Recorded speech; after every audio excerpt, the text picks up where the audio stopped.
কেন মক্কাতুল মুকাররমায় আসবে? কোত্থেকে আসবে? উনি আসবে মদিনাতুল মুনাওয়ারা থেকে, পালিয়ে চলে আসবে। কারণ পৃথিবীর অবস্থা তখন এমন হবে, হাজী সাহেবদেরকে জবাই করে দেওয়া হবে। সেই মুহূর্তে ইমাম মাহদী আসবে মক্কাতুল মুকাররমায়, রুকনে ইয়ামানি থেকে মাকামে ইব্রাহিমে দাঁড়ানো থাকবে। লোকেরা দেখবে আজলাল জাবিহা, কপালটা উঁচা, নাকটা খাড়া, বড় কপালওয়ালা, নাকটা খাড়া। দেখি চিনবে যে উনি ইমাম মাহদী। বলবে, আপনি তো ইমাম মাহদী, নাসমুকাল কারীম, কি নাম? বলবে, আমার নাম মুহাম্মদ বিন আব্দুল্লাহ, আমার নাম মোহাম্মদ, আব্বার নাম আব্দুল্লাহ। বলতেছে, তো আপনি মাহদী। মাহদী মানে সুপথ প্রাপ্ত, যিনি পথ দেখাইছেন তিনি কে?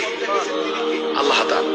সেই মুহূর্তে ইমাম মাহদী আলাইহিস সালামকে সবাই বাধ্য করবে যে আপনি আমাদেরকে বায়াত গ্রহণ করান। বায়াত দেন। গোটা দুনিয়াতে মুসলমানদেরকে মেরে শেষ করে দেওয়া হচ্ছে, বায়াত দেন। ইমাম মাহদী আলাইহিস সালাম তখন বায়াত দিবে।